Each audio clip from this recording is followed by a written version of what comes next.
Welcome back to FPL Therapy, the weekly podcast hosted by me, FPL Raptor, where each week we are joined by a different guest. And for Game Week 5, sadly, we've had a double cancellation. We did have an initial guest booked in. They had to cancel due to personal reasons. We then had another guest booked in and they've cancelled yesterday due to illness. So maybe it was just meant to be, but you're going to have to deal with just me. And sometimes I like this because I have a lot of thoughts around FPL at the moment in Game Week 4. And in this way, you get all of my explanations in as much depth as I want, unfiltered, and hopefully I can still provide value. And if you do get value, please do smash that like button and subscribe on YouTube and make sure to rate 5-star on audio. I just want to say a massive thank you before we jump in. I didn't know how this podcast was going to be received, but the comments, the likes, the subscribes, everything has just been so amazing. And it's grown so much more than I could have possibly imagined. So I'm so glad that you're finding value within it. And hopefully I can continue to deliver, even if we don't have a guest. And to be honest, I think I'm the one that needs a bit of FPL therapy after not owning Erling Haaland in Game Week 4. So in today's video, or podcast I should say, we're going to go through all of the games from Game Week 3, look ahead to some future transfer plans. I'm also going to answer some of your questions as well that you've asked me. And like I said, hopefully you still get value, even though it's just me rambling to myself. So for Game Week 4, believe it or not, I scored 24 points. And don't click off this podcast now because I promise I'm not usually this bad, but these weeks just happen in FPL. My team didn't look fantastic on paper, and I'll go through it in a second, but it didn't look 24 points bad. In fact, 10 of my 11 players were playing at home. A lot of them had brilliant fixtures. A lot of them thus far had delivered lots of points for me. It just ended up being one of those weeks. So to go through it very briefly, and also let me know if you've also had a bit of a stinker this week. I had Henderson in goal for 1 point, a backline of Robinson, Porro, and Trent for 2, 2, and 1. Trent obviously got booked in the final seconds and conceded. Robinson conceded in the 95th minute. There's no excuse for Crystal Palace. They're just not very good defensively at the moment. The midfield was Rodgers, Eze, Salah, Jota, and Saka. Saka was the only player in my entire team to return, despite having on paper probably the trickiest fixture and playing away. So that's how that goes. Oh, I did have obviously Isak away as well. But yeah, Saka was the only one to return. He got the assist. Rodgers continues to look good, but doesn't actually deliver the points, which is frustrating. Eze, we find out, is not on penalties, as we'll discuss a bit later, which was just a nail in the coffin in all honesty. And Liverpool just really struggled in general. So when I'm so reliant on Liverpool with this team, with Trent, Salah and Jota, when Liverpool don't perform, I don't perform, sadly. And obviously Salah blanked whilst Haaland went and tore it up once again. And my front line was Menez and Isak. Menez didn't start, comes off the bench. Isak only gets 45 minutes. I mean, it was a disaster, even to the fact that Jota and Diaz were subbed off at the same time in the same game. But due to Diaz being the third substitution, Jota being the first or second, Jota came off 8 seconds before getting 3 points. Diaz comes off a few seconds after that moment and gets the 3. So Jota and Diaz are in the same bloody substitution. One gets 1 point, one gets 3 points. So it was just one of those weeks, sadly. And if you think, oh, that's pretty bad, I feel sorry for you. Thank you very much, firstly. But then it gets worse because I actually benched Gabriel's 15-pointer. And not only did I bench Gabriel's 15-pointer, I benched Greaves, who, in all fairness, probably should have been on the bench, but they keep a clean sheet against Brighton. So my starting 11 has 24 points and my bench has 21. So listen, this is why we have FPL therapy, because we need it after weeks like that. If you did well in Game Week 4, congrats. I'm glad someone did. And if you didn't, hopefully you can watch this and listen to this and feel a little bit better knowing that even a content creator such as myself, who does this pretty much full time now, can still have an absolute stinker of a week. So that was Game Week 4. I want to kind of erase it from my memory, but unfortunately I can't do that yet because we need to talk about some of the key events from Game Week 4. And that's what the first part of this podcast will be. Me just going through what did I notice in Game Week 4? What happened? What were some of the key events? Discuss some of those players, but also use that to look ahead to Game Week 5 and beyond now, because we're starting to get to a point where we've got a little bit of data now. 4 weeks worth of data is starting to get to a point where we can really use that as part of our decision making. So there we go, 24 points. If someone managed to score less than 24, please let me know because it might make me feel a little bit better. Before we jump into reviewing the Game Week 4 games though, I just wanted to have a general point of, it was kind of one of those weeks where I know some of you might have had a Watkins, you might have had a Gabriel, but really, if you had Haaland, that probably avoided you getting a massive red. And outside of that, there were a couple of players that delivered monster hauls. As I said, Gabriel and Watkins are two that spring to mind. Yes, we got like 7 pointers from the likes of Smith Rowe and Saka, but largely it was just blanks across the board. And lots of teams and players that we are heavily invested in didn't perform particularly well. And it is very easy in FPL to panic when things like that happen, but I would try and urge you to try and stay calm. Lots of these players are still brilliant assets that we own, but they're allowed to have off weeks because they're human beings and teams don't always perform well. And what you don't want to do is panic wildcard even though you weren't planning it, because it might be that a team that's done very well in 1 week performs very well the week after. The amount of times we see this in FPL, if you are new, we can have like 20 points being like the average amongst engaged managers. And the week after that, the very same team, sometimes with trickier fixtures, go out there and get you 80 or 90. So don't panic too much, and hopefully I can be a slightly calming influence, and hopefully FPL Therapy will help you in the way that it was intended. So the first game that I wanted to discuss is actually Southampton, Manchester United. Southampton were comfortably the best team in that game, at least up until the penalty. And we find momentum swings so interesting. We actually discussed this in a previous episode in relation to Everton versus Bournemouth. Remember when Bournemouth came back from 86 minutes onwards, they scored 3 goals. That actually happened to Everton once again, as we'll discuss a bit later. But it's so interesting how a team can be so dominant and an event can occur and it completely shifts the momentum in the game. And I think game state, I would call it, is so important in trying to understand how a game has gone. Because we can look at data, we can look at eye test, but often we ignore the state of the game. And what I mean by that is, if there's a red card in the opening 10 minutes, that completely shifts the game. That has to be considered. But those examples are kind of more explicit. I would point to something like this of a penalty miss completely dampened the atmosphere at St. Mary's. It obviously psychologically gives a boost to the team that have just saved the penalty and haven't conceded. And obviously it knocks the confidence of the team that have missed. And so if you just look at this game and the overall XG, Manchester United were heavily dominant in the game. If you look at the stats, and even if you look at from the penalty onwards, Manchester United really deserved to win. But if that penalty had gone in, it's a completely different game. And I know that's an obvious point, but it's something to drive home when you're looking at it. If we're looking at Southampton, really there aren't that many assets that are interesting to me. I think Sugawara, by the way, will continue to be a very attacking defender. We'll speak about Leif Davis a little bit later, but Sugawara to me stands out as someone that is getting forward a hell of a lot. But Dibbling at 4.5 million, he gets his first start. He's a midfielder in FPL. Starts on the right wing. He was exceptional. He won the penalty, so he would have got an assist if Archer had converted it. He also had a shot which was very well saved by Onana. So overall, I was very impressed by him. And I think if you're on a wild card coming up very soon and you can't stretch to a Rodgers or a Adama Traore as your 8th attacker, I think Dibbling is probably worth the upside over someone like a Winks. So definitely keep your eye on him. Manchester United, I mean, people just aren't going to be interested, and I don't really blame them. Fernandes eventually returns after blanking in the opening 3, but he only gets a single assist and he gets booked. And in general, I'm just not impressed. And again, we can keep pointing to the data for Fernandes, but the team around him just aren't quite clicking and aren't quite gelling. I still don't think Ten Hag knows what our best starting 11 is. And the issue that we've got with Ahmad, Rashford and Garnacho is only 2 of them are going to start unless he benches Xerxes. So if only 2 of them are going to start, I honestly don't know who that is week to week. I keep on saying, surely Garnacho gets to start eventually, and he just doesn't. And every time he doesn't start, he comes off the bench and does very well. So I'm finding it very difficult to try and predict who's going to start for Manchester United in those wing positions. So if you've got Ahmad, maybe you hold on to him for a bit longer. He's very cheap. But I wouldn't be going out there and buying any of the Manchester United attackers at the moment. I will just say Xerxes is getting so many chances. He's now had 3 big chances in 2 games. But the big criticism in his career is that he doesn't score that many goals. We call him like a 9.5. And what we mean by that is a number 10 is essentially an attacking midfielder and a number 9 is a forward. He's not really an attacking midfielder, but he's also not really a forward. He's a 9.5. Someone like Paulo Dybala, if you've watched Italian football in the past, he's a 9.5 as well. And these players are great in terms of they've got assist threat, they've got goal threat, but the normal reason that they are 9.5s is because they don't have that finishing ability. So I will continue to wonder if Xerxes is going to be the sort of player that will get you attacking returns in FPL and whether he will score enough goals for Manchester United. Also, Højlund is back soon as well.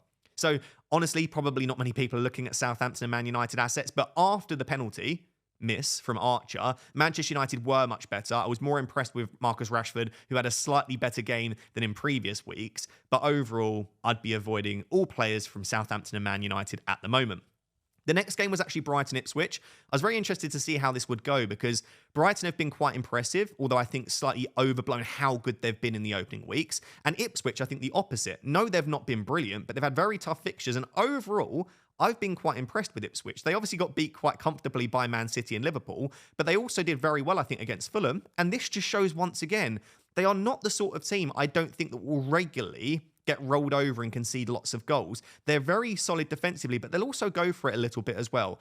I do think that Brighton were very unlucky not to win this game. I think if you look at the stats, if you look at the way the game went, Brighton missed a good few chances.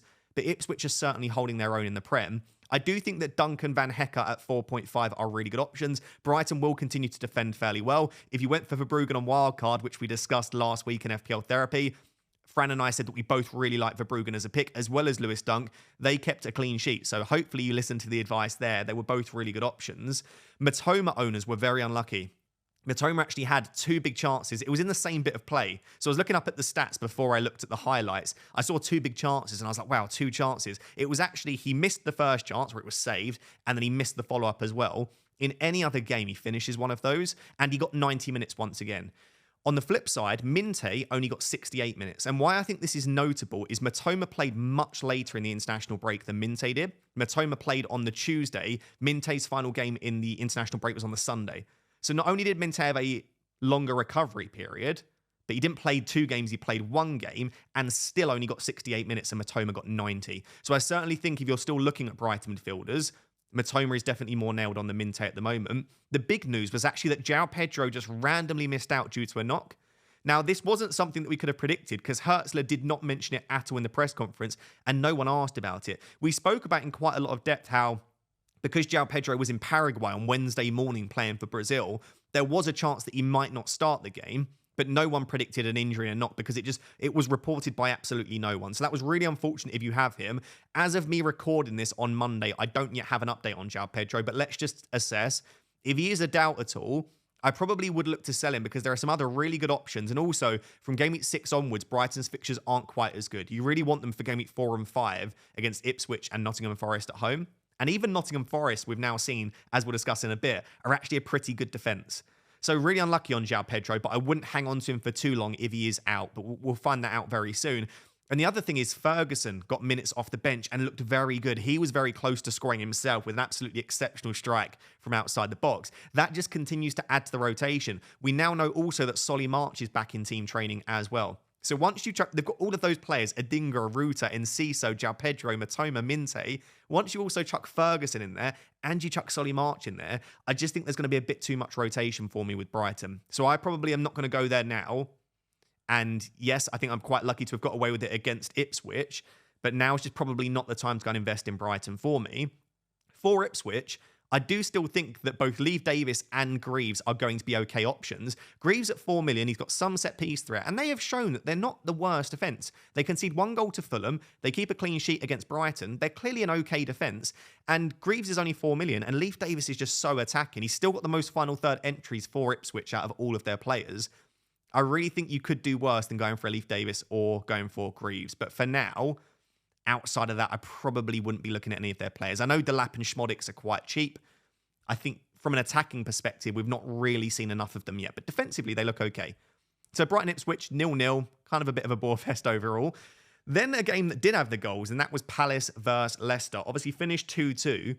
Palace were just a bit disappointing once again. But the big part and the big discussion point is that in the 92nd minute, Palace won a penalty, and it was actually Sarr that won the penalty. So it wasn't Eze that won it, but Sarr won it. And Mateta took the penalty ahead of Eze. Now, if you watch the clip, Eze does have the ball in his hand. Mateta doesn't steal it off him. It's not like, do you remember Chelsea last season when they were all arguing over it? But he has a pretty stern word with Eze, and he takes the ball off of him. Now, we saw that, and we thought maybe Mateta's just on penalties. Maybe Eze was the decoy there. But we do have a full quote from Glasner around it. So Glasner has cleared this up. He said, "We have 2 penalty takers. We always talk about it before. It's between Mateta and Eze. We say, you decide on the pitch, talk together. Whoever feels better takes the delivery," he means penalty, "and scores the goal." So the way that I perceive this is I would trust him in saying that the 2 of them could take penalties throughout this season. Immediately, though, that massively reduces Eze's appeal because he doesn't have 100% share of penalties. A team like Crystal Palace might only win 4 or 5 penalties across a season. So if he only takes a maximum of half, he's getting like 2 or 3 pens, and it might even be less than that. So immediately, that's not great. I also think if Mateta is the one, who didn't even win the penalty, by the way, to step up and take a penalty for the team in the 92nd minute and dispatch it so confidently, as well as taking a penalty for France in the Olympics and doing the same, I just wonder, why would Eze take the next one? What has Eze done to show that he should take the next one? Mateta has been the one to step up in the moment that they needed him. So I would question if Eze even takes the next penalty. Maybe it would require a miss from Mateta for Eze to step up. Now, I did discuss on Twitter, and I actually received a fair few genuinely like abusive comments about this as someone that doesn't understand football and is overthinking it. My master's degree was in penalty taken under pressure. So my dissertation, I did a sports psychology master's degree, and there is a very specific personality type that does not get on very well with performance under pressure. Now, I'm not saying Eze's like a bottle job and he can't perform under pressure. He's brilliant. He's shown that. He's very clutch. But a penalty is very unique because it's not you performing under pressure in open play. It's a moment where you have a long time to think about it. You can ruminate. You have to stand there. Everyone is watching you. Some people just don't enjoy that high pressure situation. They have an elevated heart rate. We looked at eye tracking during my master's degree as well, and they look at the wrong things at the wrong time. They're overly fixated on the goalkeeper. They aren't able to maintain their gaze behavior on the ball. So there are multiple things. I'm not going to get into it now because this isn't a sports psychology podcast, but some players just do not perform well under pressure in that specific situation. They call what we call choking under pressure, which is an elevated heart rate. You're looking at the wrong things, and as a result, you don't perform. I do just wonder if Eze might be more willing to take a low pressure penalty. Maybe if the team are 1 or 2 goals up, it's the 80th minute, he knows if he misses it, it's not a big deal. Maybe he's more likely to take that one, whereas Mateta has that confidence under pressure to take it when the team are losing 2-1 in the 92nd minute. So listen, overall, this does weaken Eze. Lots of people are now saying, do we sell him? The fixtures aren't brilliant for Crystal Palace now. The Leicester game was the one we really wanted him for, and he didn't perform. And if he doesn't have full share of penalties, and maybe as we're saying, he might not even take the next penalty, then yeah, I do think this starts to mean that you could look to sell Eze. But all of the same things that we spoke about still there. You didn't own him just for the penalties, right? He has stuff outside of that. There are players in the past where you've owned them just for the penalties, like CDMs. But for him, he's still got the set pieces, he's still got the data, he's still got the minutes, and Palace's fixtures aren't awful. There are still a lot of good reasons to hold on to him. So I would say with Eze, I maybe wouldn't go out there and buy him now, but I also wouldn't rush him out, but I wouldn't mind selling. It's kind of like, I understand everything that you could possibly want to do with him. For me, he's not a priority sell, but I am now looking at him as being maybe disposable on a Game Week 6 or Game Week 7 wildcard. Elsewhere with Palace, the real issue is that they are struggling massively defensively. Mark Gay has not been impressive in the last few performances. He's made a few key mistakes. Anderson has been a massive loss to their defence, and they're just going to take a while to adapt to the players that they've lost. Elise will affect them from a defensive perspective because he holds the ball so well. Anderson leaving is absolutely massive. So these things are going to affect them overall, and it's going to take a little bit of time. And maybe that is something that we should have considered more, although we obviously didn't know that Anderson was going to leave at the start of the season. So I'm not happy having Henderson. Do I think it's worth a transfer to remove him? Probably not. But I also would love to get rid of him on a wild card. So I don't think I'd go out there and invest in Palace defence. And listen, if you've got a luxury transfer to use, selling Henderson for someone like a Flecken, Verbruggen, Raya probably feels like an upgrade overall. The only other Palace player I wanted to discuss is actually Nketiah. 5.9 million. He played 90 minutes immediately. And we actually saw the quote from Glasner in the press conference. He said, we've not spent all that money on Nketiah for him to sit on the bench. He goes straight into the lineup, plays 90 minutes, and actually looks very good as well. He had 6 shots in the box, Nketiah. So I think if you're looking for a sub 6 million forward, whilst there are some other really good ones, and we'll discuss them in a bit, such as Vardy and Calvert-Lewin, Nketiah definitely deserves to be in the conversation. I just wonder if there are other assets you could go for that are on penalties and maybe have slightly better fixtures overall. But he's definitely worth considering because Nketiah is a natural finisher. I know a lot of Arsenal fans criticise his finishing in the past, but for me, whenever I watch him, he feels prolific. He feels like he has a good chance of finishing his chances. So I do like Nketiah, but I don't think he's like an auto buy. He's not like a game breaker at the moment. And do you know what? Let's do, obviously, Jamie Vardy now. So Jamie Vardy's underlying data is okay. And I know underlying data isn't everything because Vardy has shown he's just an elite finisher.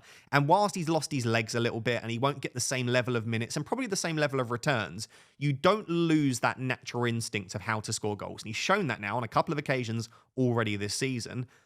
And to be honest, there's very little to dislike about him other than the fixture in Game Week 6. Because other than Game Week 6, the fixtures are actually really good for Leicester. They've got Everton this week who have been shipping goals. Beyond that, they're really strong. My concern is it depends when you want a wildcard. If you're going to wildcard in Game Week 6, Vardy's great.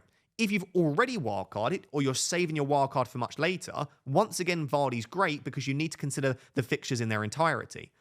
The reason that I'm not that keen on Vardy is at the moment, as we'll discuss a bit later when we look at my team, I'm currently planning a wildcard probably in Game Week 7 at the moment. And so if it's in 7, I'm looking at the next 2 fixtures as being Everton and Arsenal, rather than either thinking it's just the Everton game or it's longer term.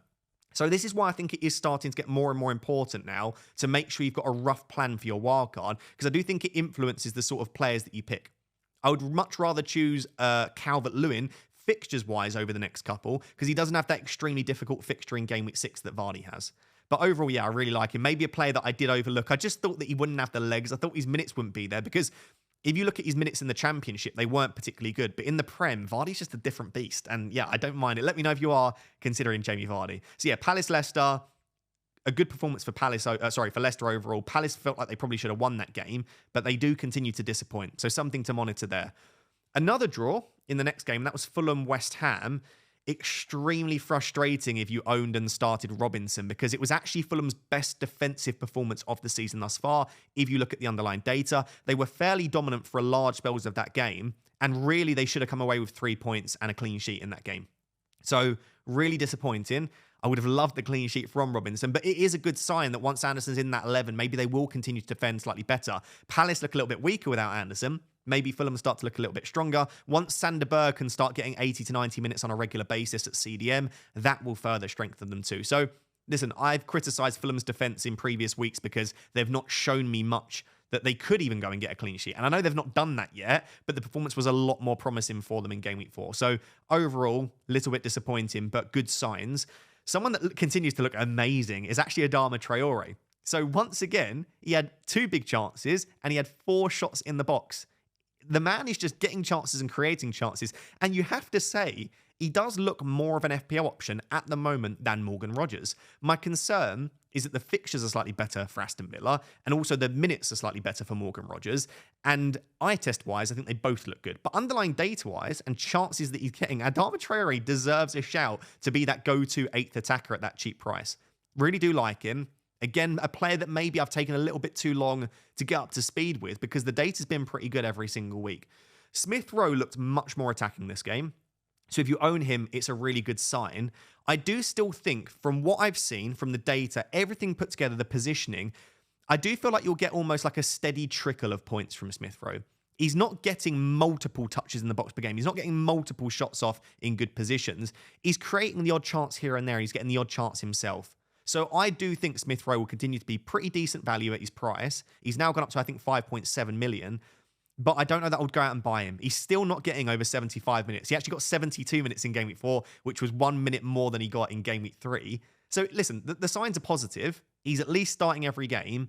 It's again a situation where I probably wouldn't sell him if you have him unless there's a player that you desperately want.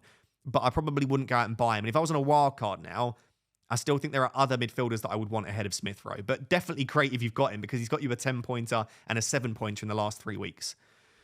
Let's discuss Menez. I mean, if you've been listening to all of the FPL Therapy podcast episodes thus far, firstly, thank you. And if you've not, hopefully you continue to listen in future episodes. But I have been talking about Menez. It's like this love-hate relationship. It's pretty toxic, in all honesty, between me and Menez every single week. And now he gets benched.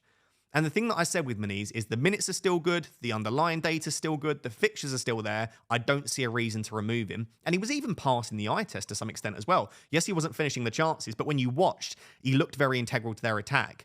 The concern was that Jimenez had kept coming off the bench for Menez, and his performances had actually been pretty good off the bench. I did expect eventually Jimenez to start a game over Menez. I just didn't expect it to be so soon. And actually, I'll hold my hands up. Jimenez just looked better than Menez. I see no reason now. If I was the manager of Fulham, I would just start Jimenez again because he looked brilliant. He scored a goal. And so even if Menez does start, let's say that I get a start from him in game, I just don't want to take that risk because now I don't think he starts. And even if he does, I don't imagine that his minutes will be as good as 75, 80. I wonder if he might come off around 60. So now, sadly, Menez is a dead asset. I own him myself and I will be looking to replace him. So later in the video, we'll go through my watch list, my possible transfer plans, and the players that I'm currently considering replacing Menez with. But already we've discussed the likes of Nketiah, Vardy. We'll look at Calvert-Lewin in a second. There are plenty of really good cheap options that you could move to. So I don't think it's like game over for us. I just think it sadly didn't work out with Menez. It's time to replace and we just move on to the next asset. In terms of West Ham, not really any interest at the moment. I know Bowen's been kind of getting the odd few returns here and there, and he's ticking along quite well, but the underlying data is not great. He's actually playing a bit of a deeper role. He's not playing like a deep line midfielder or anything like that, but he's not as close to goal as you would want. And I'm just finding West Ham quite difficult to read at the moment. And when I find a team difficult to read, yes, it could go well for you, and they could go on and smash it.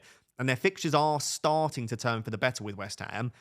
but it's also not a great entry point this week. And I want a little bit more data and info around them before I can start to suss them out fully. So right now, I'm not really interested in any West Ham assets. But if I was to, maybe Lucas Paquetá, just because he's probably on penalties and he's got decent underlying data and he's very integral to their attack. But I'm not interested particularly in West Ham. Right, let's move on to the absolute heartbreaker for my team in Game Week 4, which was Liverpool 0, Forest 1. I actually watched a game at the City Ground 2 seasons ago where they beat Liverpool 1-0. Maybe a bit of a bogey team for Liverpool. I'll be honest, I don't think anyone saw this coming. As good as Forest have been defensively, and listen, they have for now over a season, I still wasn't really expecting Liverpool to not score at Anfield. So I'm finding it difficult. I didn't watch the game live, but I watched extended highlights, not just match of the day, to try and work this out. I think Liverpool were off it, but I don't think Liverpool were that far off it. I just think Forest were very, very good. So yes, there's always an element. If a big team that you expect to win loses to a team that you don't expect to win, there's got to be some underperformance from the team you expect to win and some overperformance from the underdogs. But I just don't want to discredit Forest because I think they were really, really good. And if you've been listening to my content on FPL Raptor or on FPL Therapy throughout preseason at the start of the season, I kept using the same stat. That last season, Forest were 4th for expected goals conceded. They were the 4th best defence in terms of the amount of chances they conceded and the quality of chances they conceded. So I knew they were a pretty good defence. And I actually said that I preferred Haaland captaincy because I think Brentford are a slightly weaker defence than Forest. Like I said, I just still expected at Anfield for Liverpool to find a way to get through that defence. And maybe if they'd have scored early, like Diaz had a chance really early on where they hit the post. Maybe if that goal had gone in, it's a completely different game. Again, we talk about game state. If Forest go 1-0 down in the opening 15 or 20, they can't continue to play the same style. But it's not necessarily that Forest just sit back and park the bus. They had a go for it, and that is evidenced by the fact they did have a couple of chances. So, yeah, Liverpool weren't very impressive. I would say Salah overall was probably his worst performance I've seen from him in a long time. Liverpool fans were calling for him to not start the next game. He was that bad. Now, I don't think that will be the case, but it is slightly worrying going into a week where we want to captain Salah, probably against Bournemouth at home, that he had a bit of a stinker overall. He had 1 or 2 half chances, but generally there wasn't much from him. I do just want to give a massive shout out to Moreno.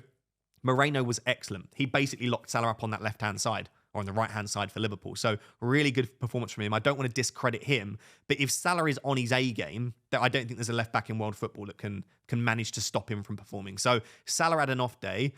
Diaz and Jota were both subbed on the 68th minute. As I said at the start of this podcast, Jota was 8 seconds away from getting 3 points, but he was subbed 8 seconds before the 60th minute mark. So he doesn't get the second appearance point and he doesn't get the clean sheet point. Diaz was subbed just after the 60-minute mark, so Diaz got 3 points.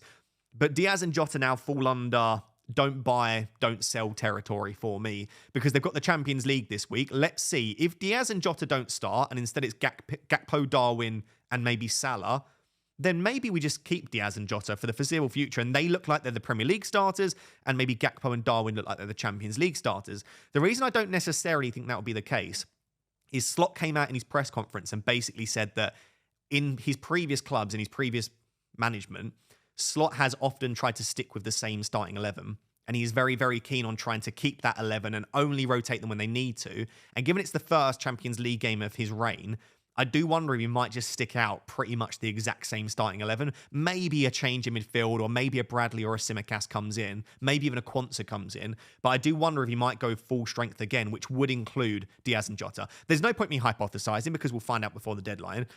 If Diaz and Jota do start, there are questions about whether we do want to just remove them now. With the Champions League starting, there are assets like Mbeumo who are going to play once a week. They're talismanic. They'll get 90 minutes. And there's not that same fear every week of how many minutes are Diaz and Jota going to get. Are they going to get subbed off before the 60th? So I would absolutely, now the Champions League has started, put Diaz and Jota in don't buy territory for me, unless they get really limited minutes in the Champions League. Just in terms of Liverpool's defence, we spoke about Forest being really good.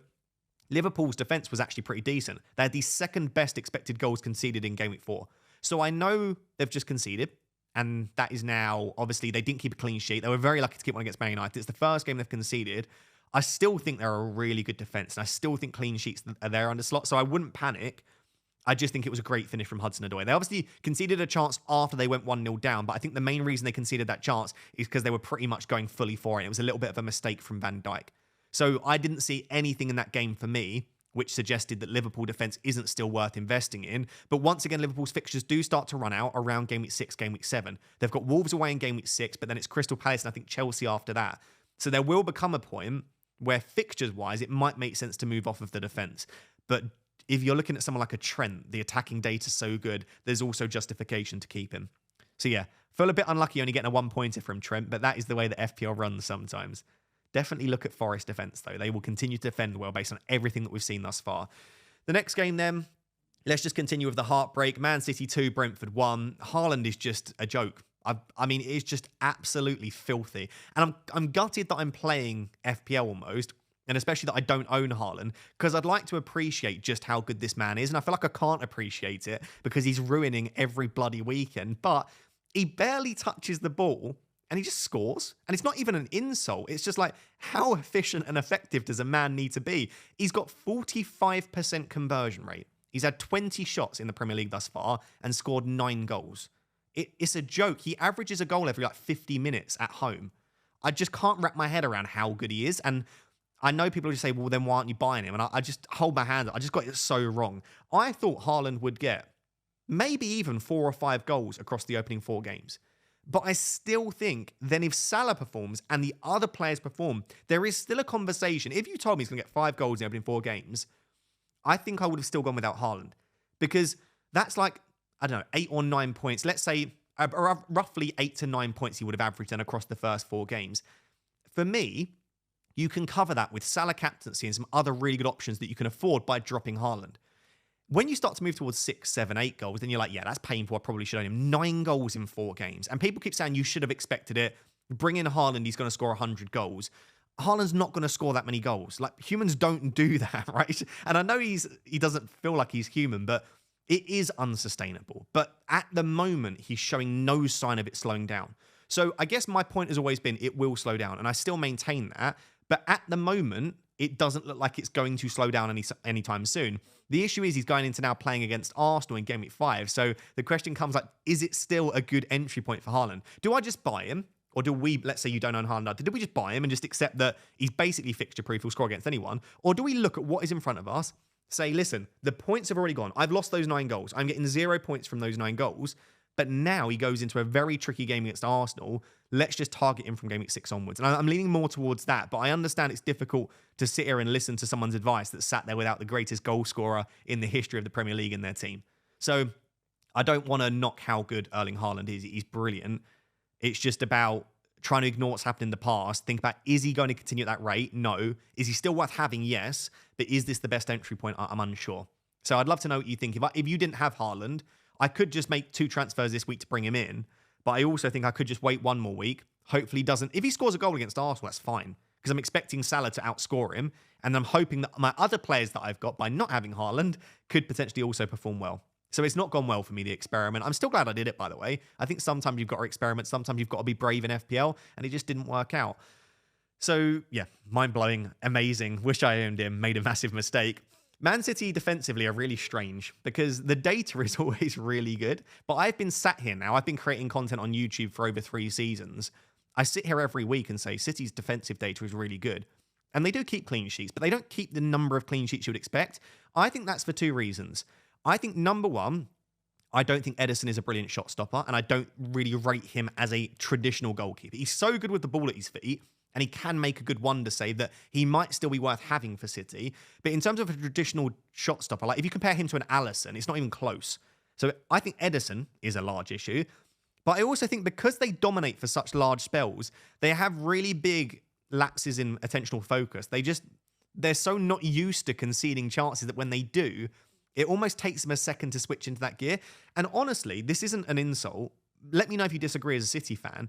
I don't actually think they've got many good individual defenders. I'm not saying Stones and Diaz and Akanji aren't good defenders, but I don't know if they're great individual defenders. They're great with the ball at their feet. They read the game well, yes. But I don't think they are close to having the strongest defense if you're looking at personnel. I just think because they hold the ball for such large spells of the game, they don't concede as many chances. So for whatever reason it is, I'd love to try and know the true reason. They just don't keep the number of clean sheets they should. And Brentford had plenty of chances, by the way. So I don't know. I'm just never really enamored by the City defense. I know. By the way, Ederson got a brilliant assist, and his passing in that game, by the way, I would go as far as saying that might be the best passing performance I've ever seen from a goalkeeper in my life. In the history of football, there probably has been a slightly better one, but I can't think of one. He was that good. The amount of passes that man performed to Haaland, into Haaland's feet short, over the back of the defence. So he's great at that, but yeah, defensively, not so sound. So Rico Lewis started the game and Gvardiol started on the bench. And what we've been saying for a while now is City have this new setup where Rico Lewis is playing as a central midfielder, but not a defensive midfielder. He's playing as part of a diamond. So I want you to imagine a diamond in midfield with a CDM as central attacking midfielder, and then two sort of box-to-box left central midfield and right central midfielder. So playing like a diamond formation. And as a result, we said that Gvardiol's not going to play that role for City. It has to be Rico Lewis, or City have to completely change their system. One thing which maybe I overlooked is that Rico Lewis can do the same role from the left. So what happened in this game is Walker started as the right back, the one that would tuck into central defence, and then Lewis started as the left back on paper, and then he tucks into midfield. And what that essentially meant is that Gvardiol would sit on the bench. What I thought would be more likely is that just Walker wouldn't come in, and he would still favour Gvardiol as the left centre-back and Rico Lewis inverting from the right.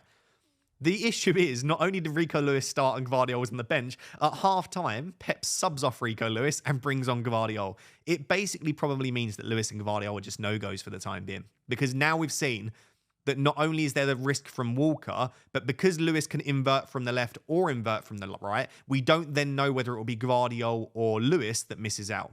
I still think Lewis is the better asset than Gvardiol at the moment, but there's just so much of a headache in trying to predict what's going to go on there, I probably wouldn't bother. Brentford did look really good going forward again. Sadly, Wissa had an awful injury. If you look at the freeze frame, or if you look at the video, only do it if you don't mind watching an injury, his ankle should not bend that way. I would predict, and I might be completely wrong, by the time you're listening to this, you might already know, but it looks, I'd probably say like 6 to 10 weeks. It didn't look like a good injury at all for Wissa. I'm hopeful that it was more of a minor sprain. I'd still be surprised if he's back this week, even if it was a minor sprain. He's probably looking at kind of a minimum 2 to 4 weeks. I'm not a physiotherapist, but it didn't look fantastic there. So sadly, that will obviously make Wissa no longer an option. And I would just say, I don't know how that's going to affect Brentford, because Mbeumo's fantastic. He'll have an even greater share of the amount of chances they get. But a lot of what Brentford do so well is Wissa and Mbeumo are so critical to their attacks, not only when they have the ball, but also from a pressing perspective. So I'm sure that Thomas Frank has got something in mind if Wissa is out. But if he is, I do wonder if that even makes Mbeumo a slightly weaker option. So let's wait and see. It's one of those where, again, I'll cover it on YouTube later in the week on FPL Raptor, but I'm a little bit unsure about if I want to invest now into Brentford. And maybe we give them the Spurs game in Game Week 5, and then we reassess from Game Week 6 when we know more about Wissa's injury. So a bit of a shame there, because I think Brentford looked really good up until Wissa went off injured. And then after that, they did lose it a little bit. Wow, what a game, the next one. Aston Villa 3, Everton 2. I cannot believe that Everton have done it again. They see a 2-0 lead, and I don't even know what on... The thing is, I can't remember who said it, but one of the pundits said this was very different to the Bournemouth game. I think in the Bournemouth game, they capitulated. I think they fell apart mentally. I think it was just an absolute disastrous final 10 minutes. I think Everton can pretty much fully take responsibility for how awful they were in the final 10. The comeback from Aston Villa just felt very much like a better team dominating a weaker team. I just think Villa were better than them. I think over time there was so much pressure, so many sustained attacks. Everton should not give up a 2-goal lead, regardless of who they're playing against. But I think Villa were very impressive in the amount of chances they created. So there is a slight difference, but 2 weeks in a row to give up a 2-0 lead and to lose both of them, it's just awful. So Watkins actually had the most big chances in Game Week 4, and actually Villa had the most big chances in Game Week 4 as well. So Villa had 6 big chances. Ollie Watkins had 4 of them. That now puts Ollie Watkins on 8 big chances in 4 game weeks, tied with Erling Haaland. So Watkins had the same number of big chances as a man that we are saying is the greatest goal scorer of all time. The issue is Watkins isn't even close to being as good of a finisher as Erling Haaland. But wow, to get that many big chances. He also created a big chance himself in Game Week 4 as well. That means he was involved in 5 big chances in a single game, which is remarkable.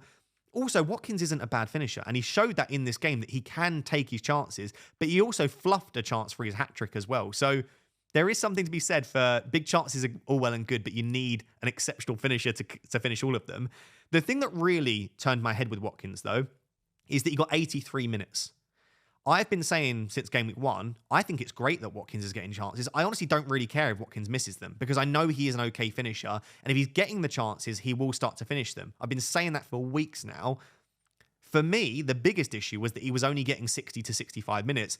The fact that he got 83 minutes tells me that he's starting to get back up to full fitness. And I reckon that international break really helped him out. I still don't think he's fully there. And after the game, he commented on the fact that he isn't fully there. But that is a really good sign for me that Watkins is starting to get the minutes. I think now is a great entry point for Watkins. I have Manise and 3.5 in the bank. I'm heavily considering bringing in Watkins. And I actually don't think he's a bad captaincy option against Wolves either. Because I don't think that the Bournemouth game is as good as some people are suggesting for Liverpool.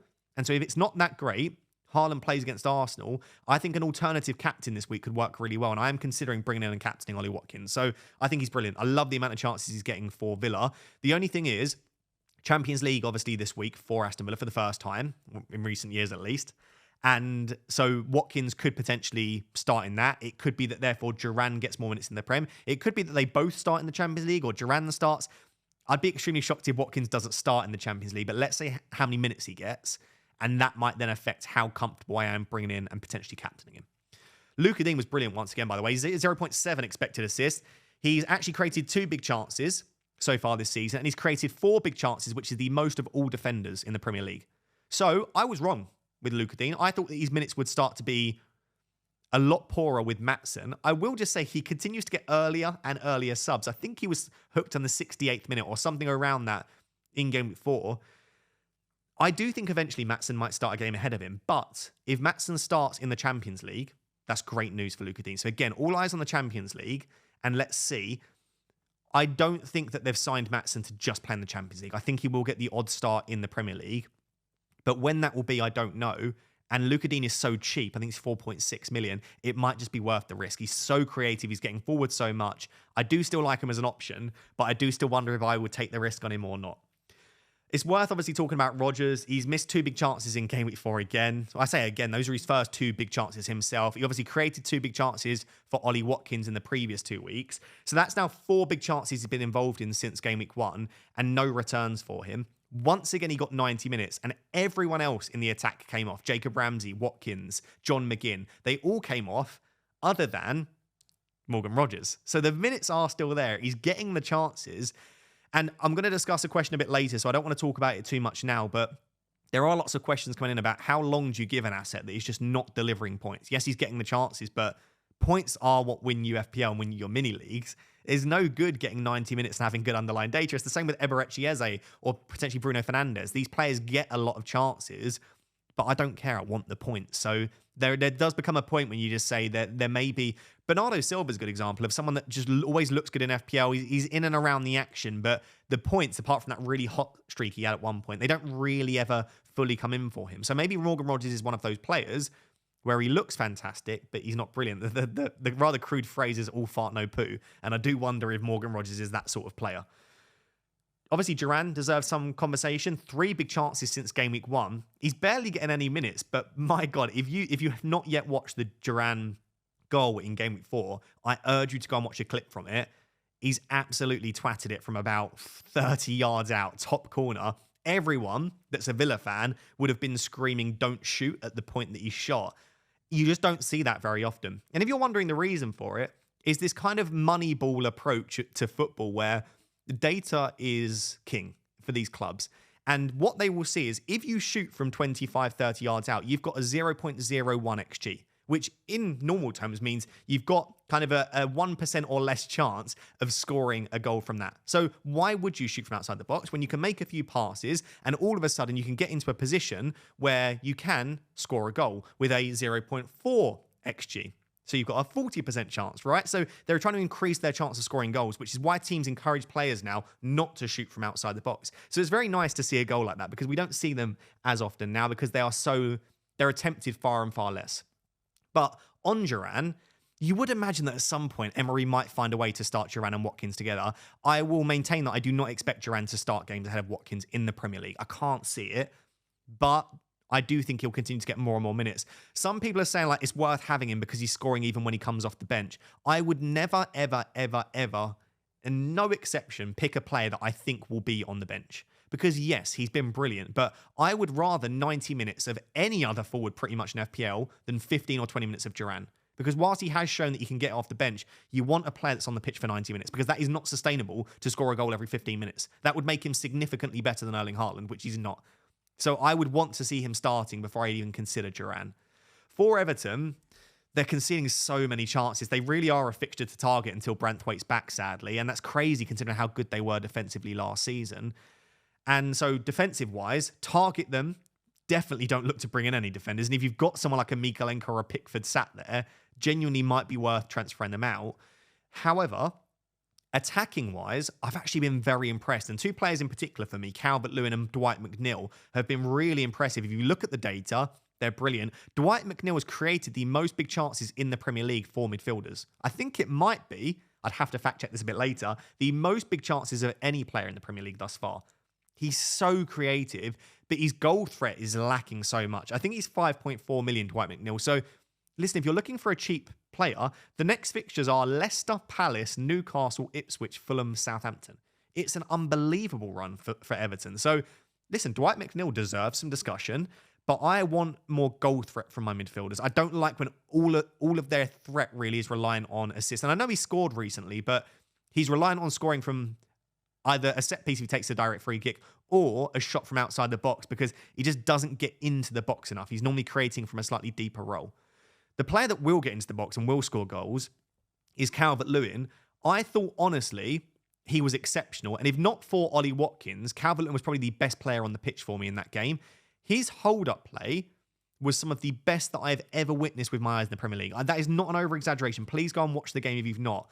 Calvert-Lewin was so good. Every single ball, he dominated Konsa, dominated Pau Torres, and he held the ball up so well. He got into some great positions. He just looked very fit. He took his goal very well. He also missed a huge chance towards the back end of the game. Actually, 2 chances, I believe. But I like that he's getting chances. I like that the minutes are good. I love the penalties. I love the fixtures. I think he is a good finisher. Traditionally, we've seen that.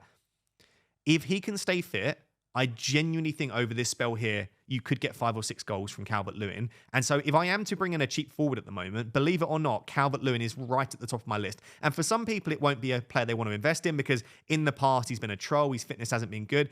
And I absolutely accept that if that is your standpoint on it. But for me, Calvert-Lewin is right at the top. So really interested, really quite a high possibility that he comes in for me as well, especially if I want to use the funds elsewhere. So that is it on Everton Villa. I think Villa were very impressive after going to...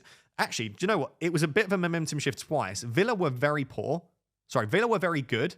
Onana gave the ball away in the middle of the pitch, and then the momentum switched. We spoke about a momentum switch earlier on in the podcast, and then Everton were massively on top. Then it switched again, and then Villa were on top. So it was almost like 3 stages to the game. But overall, I was impressed with Aston Villa, other than when they just capitulated after Onana gave the ball away. So, yeah, 3-2, probably roughly indicative of how the game went, I would say. The next game was Bournemouth-Chelsea. So, Chelsea are really interesting to try and work out what they're doing. I think they've just got so many players, and Maresca's obviously new. They're difficult to try and... Some players look good one week and then terrible the next week. Sometimes Chelsea look good defensively. Sometimes they look awful defensively. Cole Palmer can go from looking brilliant to awful. I'm finding them quite difficult to predict, but we'll start with Bournemouth. I think Bournemouth were unlucky not to score in this game. If you look at the data, if you watch the game, they had plenty of chances. Eva Nilsson was, as predicted, on penalties. We said on FPL Therapy before that Eva Nilsson was probably going to be on penalties due to his fantastic record for Porto. He's not going to be on penalties anymore now because he missed it. And I think the Iraola did say that Eva Nilsson and Kluivert were both on penalties. In a similar way to how we saw with Eze and Mateta, I now think that Kluivert is probably very likely to take the next one, given that Eva Nilsson had, or it was saved, but I'll say missed that penalty. So probably the next penalty will be taken, you'd imagine, by Kluivert. I don't think Semenyo will take penalties for those people asking. Semenyo had an extremely quiet game, but I wouldn't worry. This happens. Like, even Haaland, even Salah, whoever it is, Saka, these players will eventually have quiet games. And so I wouldn't take too much from it that Semenyo didn't really get too many chances. I still think he is the best I'll get there eventually, Bournemouth asset to invest in. So I wouldn't stress too much. But yes, Semenyo really did very little of note. And I just think Chelsea, I just don't know how to... I keep on trying to think of how do I want to analyse this Chelsea team. I'll start with Palmer. Really not overly impressed apart from in the Wolves game. And I think that was largely due to Wolves. I don't even know what happened in that spell where they basically just let Palmer do whatever he wants for 3 goals in a row. And Madueke was just stood there. Ait Nouri was nowhere to be seen. And he just scored 3 of exactly the same goal in a row. Other than that, I've not really been massively impressed by Cole Palmer from an FPL perspective. He had 0 shots in game week 4, so 0 XG, and only 0.03 expected assist. He created 1 very, very, very, very, very small chance that didn't even really count as a chance created. And in fact, his XG per 90 across the first 4 games is only 0.22. So that means that across the entire first 4 games, he's not expected to have even scored a goal yet. So yes, he'll still have the creativity. Yes, he's still got the penalties. And the fact that he's not been included in Chelsea's Europa Conference League player list, you'd imagine that he probably will get close to 90 minutes in every Premier League game. But I'm just not really overly impressed for 10.6 million in terms of his goal threat. And so, yeah, he might tick along with the odd assist. And yes, he will still score goals, by the way. But I don't know. I feel like I need a little bit more from him. I'd much prefer Bukayo Saka at that same price. So if you've got Palmer, you absolutely don't sell him. And I think he will get your returns. But he's not worth 10.6 million for me at the moment. Let me know if you disagree. I'm just not overly impressed. Nkunku's goal, probably, if I could think of one event that summed up game week 4, Nkunku scoring and outscoring my entire midfield probably sums up game week 4, to be honest. Like, he would have been my top scoring player. Please don't ask me if Nkunku's a bloody option. No, he's not. He still won't get the minutes. But it does go to show, I think everything that's happened with Chelsea has just proven that Nkunku was a good shout. Madueke's getting returns. Chelsea have been scoring goals. And when Nkunku plays, he looks fantastic. He's just not got the minutes that we thought he would. But yeah, I probably wouldn't go for any Chelsea attackers at the moment. Maybe bar Nicholas Jackson, who in this game did still get a big chance. He's not the best finisher in the world, but I feel like not many people can do what Nkunku does. I did actually speak about, and I'm really happy with the track record for FPL Therapy thus far. I spoke about the idea that if Jackson comes off, they could have Felix and Nkunku both playing as almost dual 10s or dual 9s, and that is exactly what we actually had from Chelsea in that game. So, yeah, overall, I'm actually pretty happy with that shout. And it does go to show that if Jackson does get really good minutes in a Europa Conference League game, and João Felix and Nkunku don't, there could be a Premier League game where both of those start as sort of dual 9s or dual 10s. So really for now, I'm probably not going to invest in any Chelsea assets. Defensively, I know they've kept a clean sheet. Again, I wouldn't be investing because Bournemouth were very unlucky not to score. I think when you look at the underlying data thus far for Chelsea, they're not a bad defence. I wouldn't say Chelsea are a fixture to target, but I've not seen anything from them that I'd want to go out and invest in someone like Colwill. So 2 games left, the 2 games on Sunday, which was Spurs, Arsenal and Wolves, Newcastle. Spurs 0, Arsenal 1. I spend all weekend typing up notes for FPL Therapy. And if you do appreciate the effort, by the way, because there are thousands of words on this sheet in front of me, or this laptop in front of me, please do drop a like. Make sure to subscribe. If you're listening on audio, make sure to rate 5-star. But I'm typing up notes as the games are going on so that I don't forget anything. And I started to type up really impressed with Spurs and not very impressed with Arsenal. In that opening 20 to 30 minutes, Arsenal really struggled to control the game. There was about 20 minutes in, their pass percentage was 66% for accurate passes, and Spurs were up at 90. Spurs had a much greater control over that game, and Arsenal looked like they were missing Ødegaard and Rice. And that's a fairly obvious point. But also, I don't feel like Arsenal had the same level of control in the opening 4 games that they have last season. Even against Wolves, which is a game last season they were really controlled, I didn't feel like they had that same level. It feels a bit more chaotic. And I think that is evidenced by how many saves Raya is making. Raya gets another 9-pointer because Arsenal are conceding quite a lot of shots, which they just didn't last season. Raya averaged less than 2 saves per 90 last season. I think he's made more than 2 saves in every single game thus far, sometimes as many as 6 or 7. So, yeah, Arsenal's defence is still great, and they will continue to keep clean sheets. I benched Gabriel for a 15-pointer, so joke's on me there, but I'm still not quite sure that I trust their defence as much based on what we've seen. And there are some game state dependent things, right? Spurs are a decent attack. Brighton, they go down to 10 men. But yeah, I still think like even in the Wolves game, I kind of feel like they could have conceded there. So yeah, not so sure about Arsenal, but I think this probably makes Raya a slightly better option than maybe even someone like a Gabriel or Saliba, depending upon price, because Raya is having to make more saves than he did before, but clean sheets will still be possible because they're still not a bad defence. On the Spurs, I was actually really impressed with 2 players, and it wasn't actually Heung-min Son, it was Solanke and Kulusevski. I thought Kulusevski was really good. I thought he was creating chances. He had some chances himself. Brennan Johnson and Heung-min Son They really struggled to get into the game. But Kulusevski and Solanke, highly impressed with. Solanke, I do think, will just be brilliant value in FPL this season. I'm even looking at bringing him in this week because Spurs are about to go on a pretty nice fixture run until about game week 11 now. Brentford at home in game week 5. I just think Solanke is going to be a really nice option. And I'm still not fully convinced, by the way, that Son is on penalties. I still think there is a small chance Solanke takes them. I just really like Solanke as an option. So I'm highly considering him. And I would advise that you at least have a look at it. If you can't stretch to an Ollie Watkins, or you need a player in addition to Ollie Watkins, outside of either going for a cheap player such as Calvert-Lewin or a very expensive Erling Haaland, Solanke might be the next best bet. I did just put here a note. Maybe we need to start listening to more stuff like Arsenal are great from set pieces and Spurs are weak. I've been saying this for over a season now. Spurs are awful defensively from set pieces. Vicario just flaps at set pieces. He just creates this feeling of chaos. Pickford does a similar thing. That's why I don't love Pickford as a goalkeeper. I just feel stressed watching Pickford. I feel stressed watching Spurs from set pieces because not only is Vicario not very good at them, before the set pieces have even been taken, I think it was Gary Neville was pointing it out. He was like screaming at his players and like dancing about. I think Gary Neville's comment was it looks like he's got frogs in his pants. And it did. He looked on edge before the corners were even being taken. And we know that Arsenal literally play for corners. They are that good from them. And Saka's delivery, Declan Rice usually's delivery is very good. My kind of thought process, though, was Saka's delivery is fine, but I don't think it's world-class from corners. I think Declan Rice's delivery is exceptional, but Declan Rice was suspended. So I thought, you know what? What's the chance of Gabriel scoring a header? Clearly very high. So maybe we should start listening to narratives like that a little bit more. Just on the final game then, Newcastle, Wolves. I've probably got the least to say about this game. Wolves 1, Newcastle 2. I would say that Wolves could have scored a hell of a lot more. And I actually think, maybe it's a little bit unfair to say this, I think Wolves deserved at least a point, maybe even 3 points here. Newcastle just had 2 moments where they took their chances.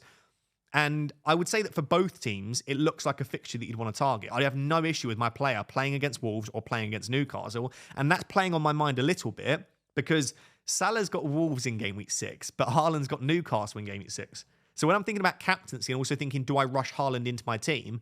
Both of these look like pretty good fixtures, and it makes me think slightly more so that I maybe want to try and get Erling Haaland into my team. So this is something to think about for game week 6. But yeah, both teams look very susceptible to conceding chances. Isak went off at half-time. If you didn't see, a ball clipped him in the face, and I think the commentator said something along the lines of, that won't keep him out, or that shouldn't be a problem. And it was, sadly. Apparently he had blurred vision, which is not good.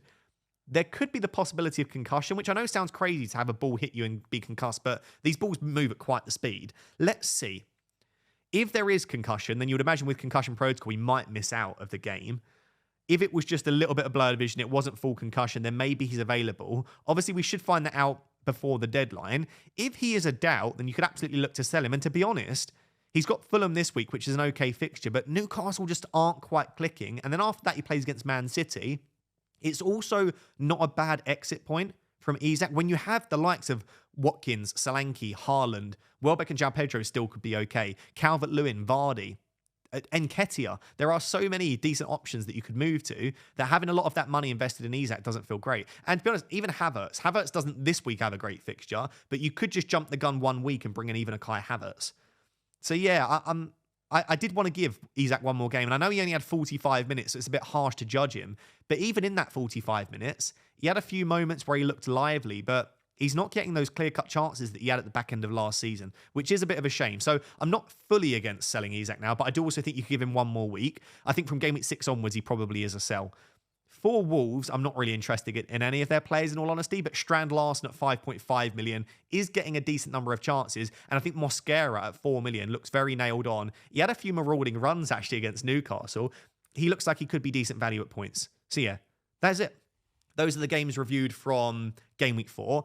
I think overall, it was a week to forget, but also a week not to panic about, because there was so many freak events that all compiled into 1 week. It could be very easy to sit there and say, I need to wildcard now, I need to change my team, I need to sell players. But unless they were already issues in your team, and this week further cemented it, players that just had a one-off blank or a one-off poor performance, like a Trent, I wouldn't start panicking all of a sudden.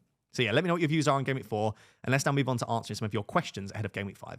So guys, moving on to answering some of your questions ahead of Game Week 5. Actually, this first question is probably going to be, I would imagine, about a 5 to 10 minute section, and it's around mental health and fantasy football. And for some people, they just will not understand this. They'll say, it's just a game. If you're not enjoying it, quit. Stop being so soft. Stop being a snowflake. I've heard all of these things. And if that is you, I fully appreciate you're entitled to your own opinion. I would just skip forward to the next section. If you're on YouTube, there'll be timestamps. If you're on audio, just skip a little bit in the future and hopefully I've finished talking about it. But I think this deserves some discussion. And I might end up posting this on social media as well. So if you're watching this on social media, please, if you don't have a particularly positive thing to say about this, just skip. You don't have to say every negative thing that enters your mind. But this is around how much FPL can affect our mental health. And if you're wondering, does it affect our mental health? It absolutely does. So I'm doing a PhD in sports psychology at the moment. And as part of that, I'm doing a little side project where we are running studies looking at the effect of fantasy football on our mental health. And I will just caveat this by saying I'm not a clinical psychologist, but I do have a bachelor's degree and a master's degree in psychology. I'm very well read around psychology. I've written a book about psychology and how it links to FPL. So I'm incredibly well read, but I am not a clinical psychologist. I'm not qualified. I am not trained. This isn't therapy. As much as it's called FPL therapy, I would advise going to speak to an actual therapist if you need to. But this is just my own experience and what I know from the literature. So the comment came in was, I've seen a lot of comments from people on Twitter feeling very defeated over the past few weeks, with scores being extremely low, especially this week. As a psychologist, what are some strategies to dealing with a bad run in FPL and your mental well-being? I've also received quite a few DMs from people that are struggling. They've had a few bad weeks. They're ranked very lowly and they're feeling genuinely quite negative and their mental health is struggling as a result. And again, for some people, they might not feel like it should because it's just a game. But I urge people to not say it's just a game because we are clearly, if you're listening to this podcast, for you, it probably isn't just a game. For many of us, it is escape from everyday life. For many of us, it's a way to build social relationships. So I urge you to not say to people, it's just a game, because for many people, it's more than that.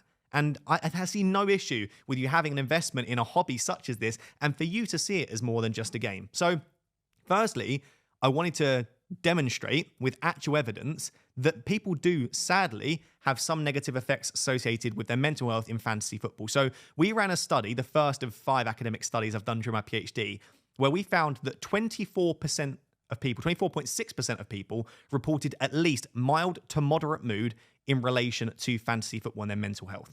Okay, so this is interesting because that's over 2,000 people have filled that out. And we also know from questionnaire studies that often, as much as we say it's anonymous, people don't want to admit because they're worried that it's not anonymous, that they might actually be suffering with low mood. Also, people are sometimes in denial to that. They maybe aren't willing to accept and admit that. So this number could even be higher. But let's say, just take it as it is, 1 in 4 people experience at least low mood in relation specifically to fantasy football. So this isn't something that's unique to you, which I think is quite a nice feeling, knowing that it's not just me that is letting fantasy football affect my mood and potentially even my mental health.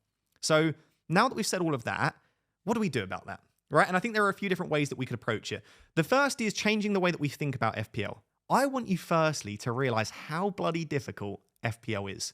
And I know people do consistently finish well on a consistent basis. Someone like FPL Harry, brilliant rank every single season. There clearly is a lot of skill involved, but there's also a hell of a lot of luck. And it's also very, very difficult to do well on a consistent basis. Think about what you're trying to do. You're trying to predict the future, but not only predict the future, but predict how human beings will behave over a 90-minute period, 11 versus 11 plus substitutions with tactical decisions from managers that we can't predict.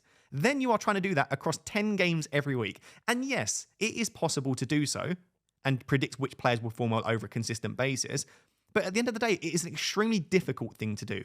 So firstly, don't beat yourself up. It's not easy to do well in FPL because the amount of micro things we have to try and predict on a weekly basis is extremely difficult.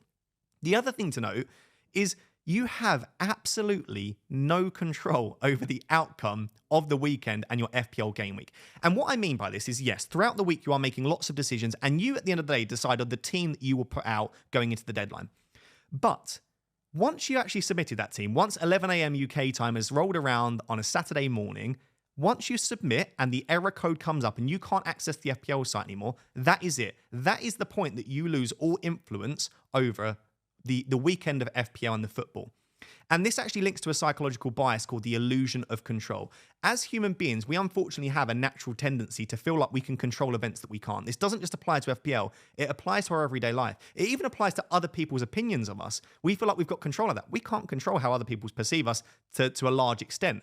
And going back to FPL then, the way that I want you to view this is I want you to assess your decision making before the first whistle of the first game. When you submit your team, if you are happy with it, if you think based on your research, based on the fixtures, the underlying data, you are happy with the decisions you've made and the team you've put out, I'm not saying you need to think it's the best team in the world, but if you are happy with it, then at that stage, you should be happy with that game week overall. Now, I'm not as silly as to say that if you have a bad outcome, you should just be smiling and buzzing with it. But that's how you should assess your decision making, because the outcome is completely uncontrollable. And there's such a large amount of luck associated with football that you can put out a perfect team on paper.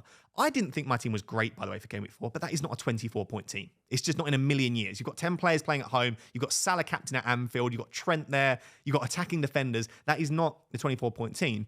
I was pretty happy with the team that I put out at the start of the game week. So I look at it and say, listen, I couldn't control the outcome. I'm happy. I'll move on to the next one. So that is the first thing, this illusion of control. You do not have it. And I'll give another example, because this is some advice that I used to give to my friends when they sat their exams. You might have sat an exam very recently, or it might have been 15 or 20 years ago now. But when you finish your exam, right? Let's say you're in exam hall, you write down your final answer and you put down your pencil. You don't get your results for maybe 4 to 6 weeks. Lots of people spend the next 4 to 6 weeks stressing and ruminating and worrying about what they might get. You're done. The second your pencil touched the table, you got your final grade. I know it wasn't literally marked right there, but that was the moment that you lost the ability to have any control over the outcome. So it's a similar way in FPL that I just try and view the weekend as this random chaos that you can't control. You can, like, I sit there sometimes, I'm like, please don't score, please don't score, please don't score to a player that I don't own. Realistic, I can't do anything. I'm sat there on my sofa. I've already submitted my team.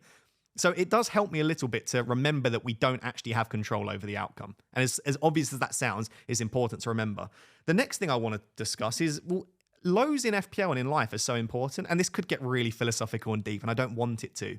But you need lows to fill the highs, right? Highs and lows go hand in hand. If you've ever been super successful in something and you've won it every time you do it, I promise you, and I mean this, it does eventually get a little bit boring if you are highly successful and winning every single thing you do and it always goes perfectly. You almost need that reality check and that low to remember why the highs feel so amazing. And I think in FPL it's the same, because you can't get a green arrow every week. There will be low moments, but there is no better feeling than having a really bad game week and then bouncing back with a great week. It reminds you why you play the game. And it's probably quite a toxic relationship to have with it. But I do think you do to some extent in life, in your career, in FPL, you do need some kind of low to make the highs feel that amazing. And I think that's why we play the game, to get those really high moments. So that is the other thing, highs and lows. And I just want to re-emphasize the point that saying it's just a game to someone, saying, I'll get over it, there are more important things in the world, if to that person it is not just a game, and to that person Fantasy Premier League has affected their mental health or their mood, then it does not matter if you think that it is important. It does not matter if you think it's just a game, because to that person, their reality in that moment is that they are struggling. It does not matter what it's in relation to, because it's important to them. So please, I urge, and I know some of you mean it from a kind sentiment. You mean, come on, guys, it's just a game. But that is terrible advice, because what am I meant to do with that, right? If I was able to say, well, it's just a game, then I wouldn't be suffering in the first place. So I do want to drive home that point that please don't say it's just a game or get over it. It doesn't mean that much anyway. It's just pixels on a screen. To that person, it is absolutely not. So that is how you can maybe change the way you think about it. But to some people, that's not going to help, right? They know they can't control it, but they're still struggling. So I'm going to give you one major technique for me that works in terms of how I can improve my mental health in relation to events. This doesn't just apply to FPL. So if you're watching this and finding it interesting, but thinking, I don't really struggle with FPL, then this can apply to your everyday life as well. And it's a tool that we call self-distancing or psychological distancing, not to be mistaken with social distancing. And the idea here is that you need to try, if you're struggling with something mentally, to try and remove yourself emotionally from that situation. Because when we're struggling with an event, we are so emotionally enveloped by what is going on around us. So what you almost want to do, you can think of it like visually, is you want to pick yourself up, pull yourself out, and be able to view it from the outside and see the bigger picture. Right? We say often try and see the bigger picture. And the reason it's so difficult to do so is you're just so overwhelmed by the feeling in that moment. It feels like the end of the world, what you are experiencing. If anyone close to you has ever asked for advice, right? You think sometimes, I've just given such brilliant advice. Why on earth am I able to give such brilliant advice to others, but I can't take that same advice myself? I do it all the time. People say, Ross, I'm having a tough weekend with FPL. How do I get over it? How do I feel slightly better? Or I'm struggling with this thing. I often give cracking advice, if I do say so myself, but then I struggle to apply the same thing to me. It's because I'm so overwhelmed by the emotions and the situation that I'm currently in. So I've got a quote here from an academic paper, try not to get too nerdy with you, from Cross and Adick, and they basically said, by enhancing a person's level of psychological distance from the self, being able to detach yourself from the situation, we expect people to be increasingly capable of reasoning constructively about their own problems.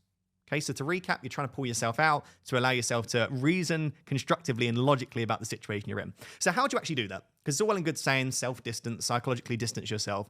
I had, I do this in my head now, but a series of 3 statements on my notes that I would read to myself, and this might sound over the top, but I know there'll be some people that this will help, that I would read to myself and it would help me in that moment. So they weren't in relation to FPL, my ones, but I'm going to give you 3 that you can read to yourself in relation to FPL. The first is, in 1 year, will I really care about my big red arrow in Game Week 4 of the 24-25 season?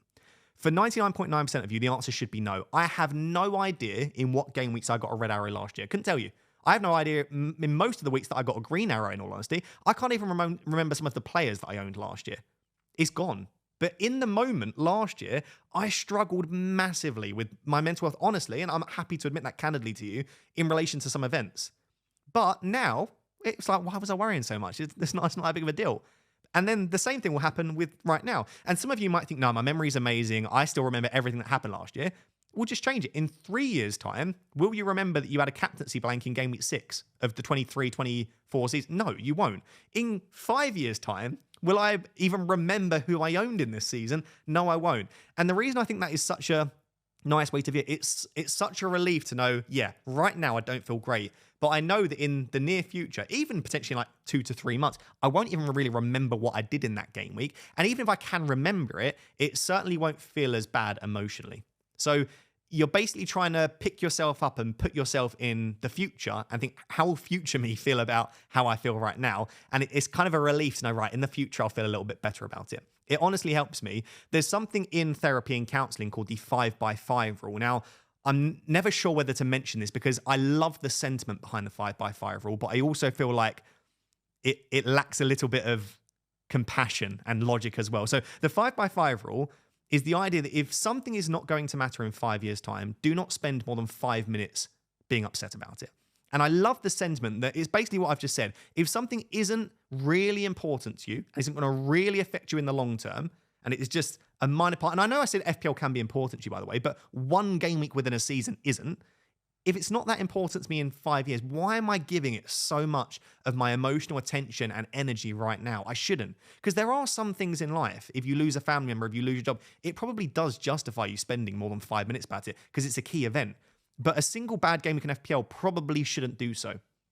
Right? You can see how I'm essentially saying the same thing as it is a game, but I'm saying it in a way where I understand why it is important to you and it is more than a game, but you can still try and detach yourself and think, how would that feel in the future? So if that doesn't work, if this writing these statements down and reading it yourself and trying to detach yourself doesn't work, there are other ways that you can deal with negative mental health in relation to FPL. The first is to demonstrate competence in another area. Psychological research has shown that one way to distract yourself essentially and to make yourself feel better about a failure in one area, and you can think of a red arrow as a bit of a failure, is to demonstrate competence in another area. Whether that be going and doing a bit of gardening and making your garden look a little bit neater, whether that be going and playing football with your friends and scoring a goal and enjoying that, whether that be going to the gym and trying to set a new PB, or whether it just be spending time with your family, in all honesty. It's still demonstrating competence in you as a family member. Just finding something that you can go and do, preferably successfully, that takes your mind off of FPL. It will not only distract you, but also remind you of what is important in life. And whilst FPL as an entirety is absolutely fine that being important to you, again, a single game week is not, and it should not be. But it's just difficult in that moment to realize that and see the bigger picture. I also think just a practical piece of advice is also to avoid live ranks. I don't check my live rank now. Unless I'm having an absolute stormer of a game week. Maybe you can check it if you know you're doing well. But if I'm doing bad, there is no point me sitting there and saying, oh, I've dropped from 3 million to 3.6. Oh, there's another goal. I've dropped from 3.6 to 4. There are lots of sites now which offer you the ability to view live ranks. And listen, from a technological perspective, it's fantastic. And from an informative perspective, they're really useful. But just check your live, even if you're checking live rank once a day, that's fine. But checking it after every goal that goes in. I know a lot of people do that. They'll sit there just refreshing their live rank. It's interesting to see, but it doesn't help your mental health. So that's a big change that I've made in the last 18 months. I only check my live rank a maximum of once a day, especially this earlier in the season, because realistically, one goal can shift you like a million places. So ranks are just too tightly bunched together. So I hope that's helpful. I guess I just wanted to say there is a lot of discourse at the moment that people are soft and snowflakes if they have negative mental health. It does not matter what it is. Even if you ignore FPL, if you are suffering, please speak out. Please speak to someone. I promise you, you are not alone. I promise you. There is someone out there that probably feels the same way. Drop me an email. Drop me a message if you're struggling. Never let anyone in the world tell you or make you feel like your emotions are insignificant. And that is the key point for me. And hopefully some of these little tips help you. I would just finish by saying, if you are really negatively affected by FPL to the point where it is like really ruining your weekends, you're actually suffering from what you expect to be general anxiety or depression in relation to fantasy football, and you feel like it isn't bringing you much enjoyment, at that stage, I would probably take a break or just quit playing. And the reason for that is it is supposed to be a game that mainly brings us enjoyment. And for many of us, we have these kind of negative aspects related to FPL, like it ruins our mood sometimes. Sometimes we can be a bit grumpy at the weekend, but largely it brings so many positives as well. It adds an extra dimension to football. For some people, it's an escape from things like gambling, which is wonderful. For some people, it's an escape from their everyday life where they are suffering with other things. And there are so many positives to fantasy football, but if you are not getting those positives and largely all your experience is negatives, then at that point, it probably is time to give it up.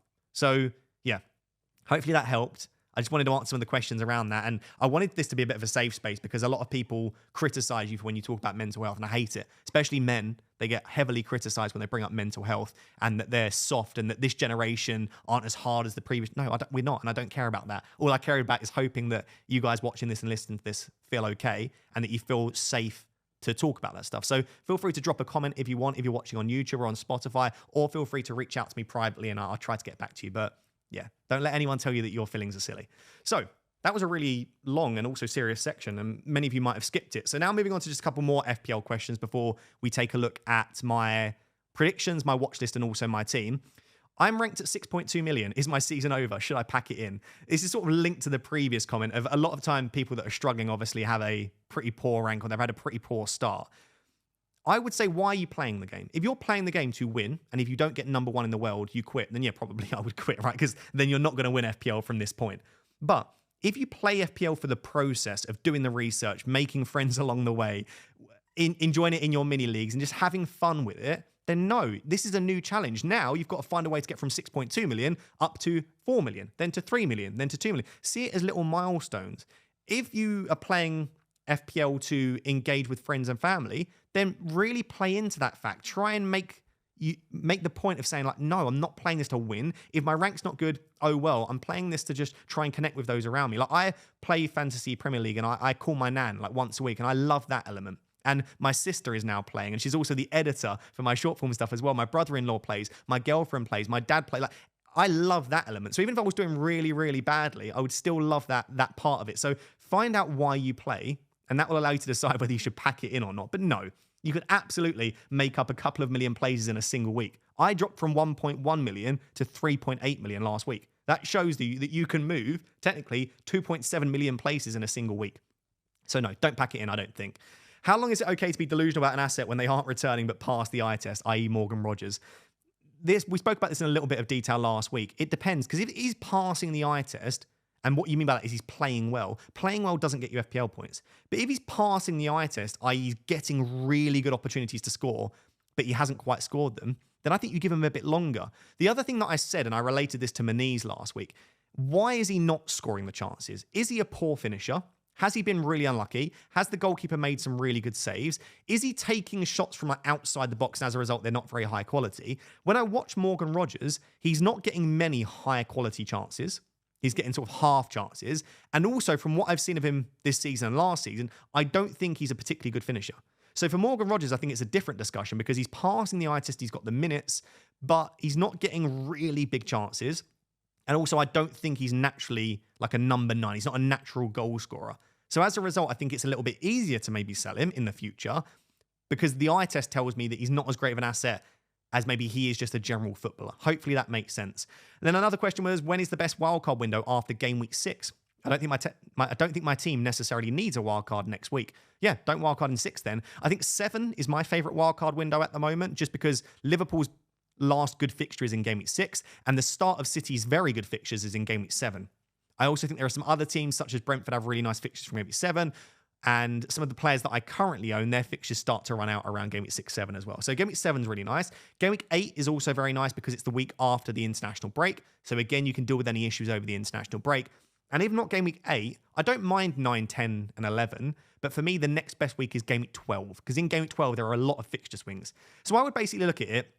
If you don't need it in 6, does Game Week 7 or 8 work? And if you still don't feel like you need it in those weeks, I'd maybe tentatively plan around Game Week 12. And if you don't need it in Game Week 12, a really popular use of the wildcard is actually Game Week 17 to 19, where it's basically the last possible point that you have to play a wildcard, because you get the second wildcard in Game Week 20, and you can't stack 2 wildcards if you're new to FPL. You have one, and that gets replaced by the second one. So you have to use the first wildcard by Game Week 19, or in Game Week 19 is the last opportunity.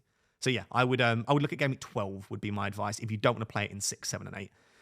So I'm by myself this week, and because it's not an international break, it's actually like Game Week 5, I thought I would do the prediction game for FPL Therapy. Lots of people actually ask me, and there's someone that comments every week, I do see the comment, that they want me to guess the differentials for the upcoming week alongside the guests. So if you are new to FPL Therapy, each week I ask the guests to highlight 3 differentials that they think will do very well.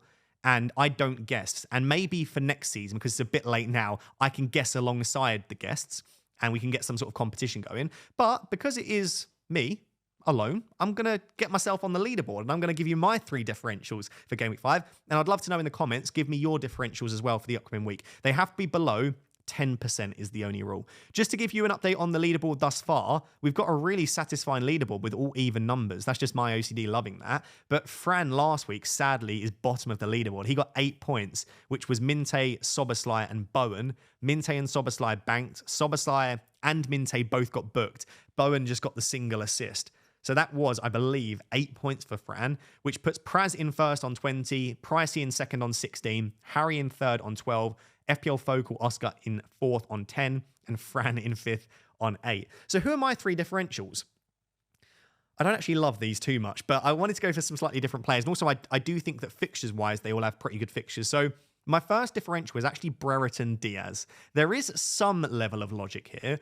I think this is a good fixture. Whilst Ipswich, I said, haven't been bad defensively, and maybe I should have chosen Ipswich player playing against Southampton, I like Brereton Diaz because traditionally his underlying data has been very strong. And I think with Archer missing that penalty, I think Brereton Diaz takes the next one.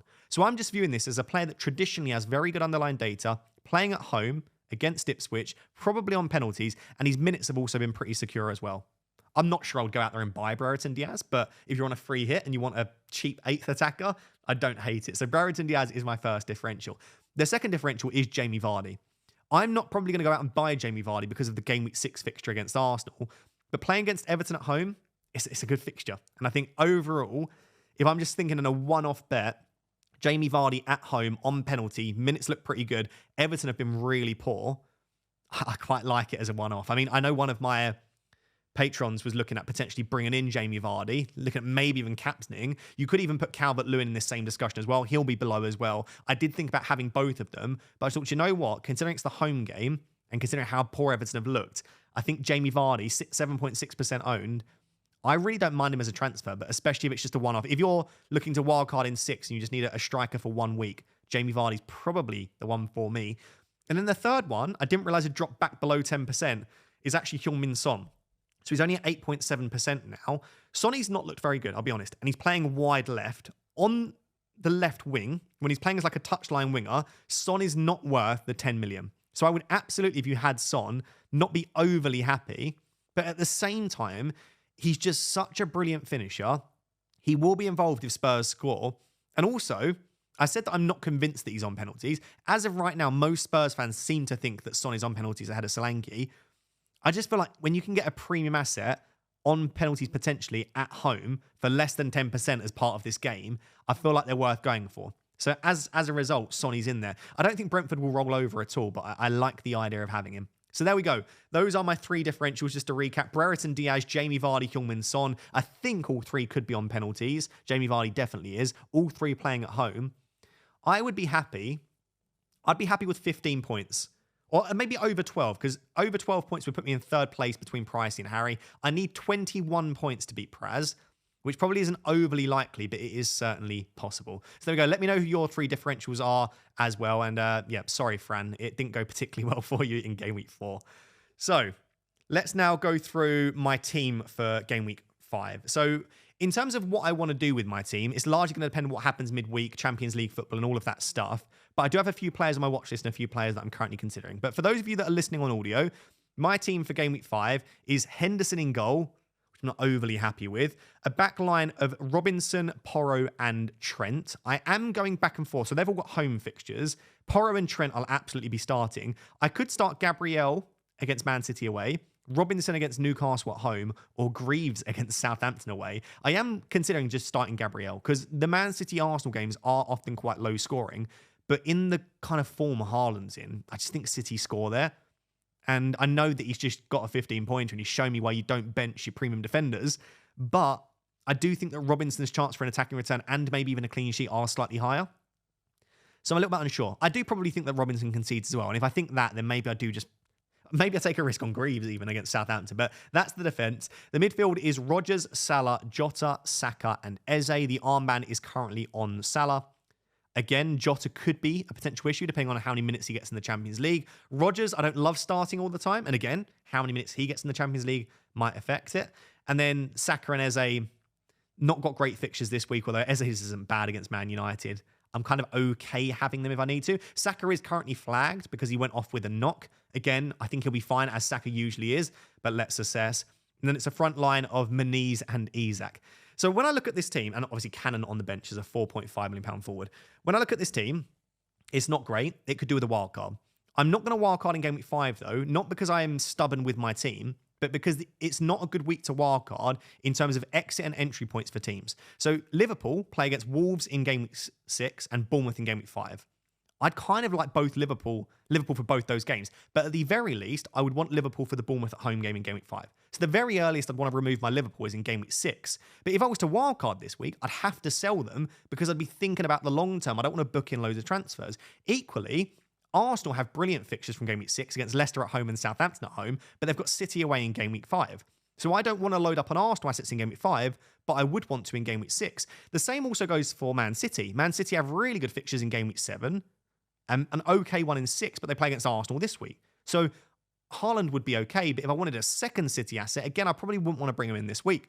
So I just think in terms of entry and exit points, especially for Liverpool, City and Arsenal, who really are the 3 teams that I think should dominate our teams as much as possible, it's just not quite the ideal point for me. So I think realistically, game week 6 is probably the earliest I'd look to wildcard, but I am eyeing up game week 7 at the moment, which means that I've got 2 free transfers and 3.5 million in the bank. And I see the biggest issue for me is probably being Moniz, unless Salah and Isak are injured. Moniz didn't start, so he's probably got to go for me. And the 3 forwards I'm probably looking at the moment are Calvert-Lewin, Solanke, and Watkins.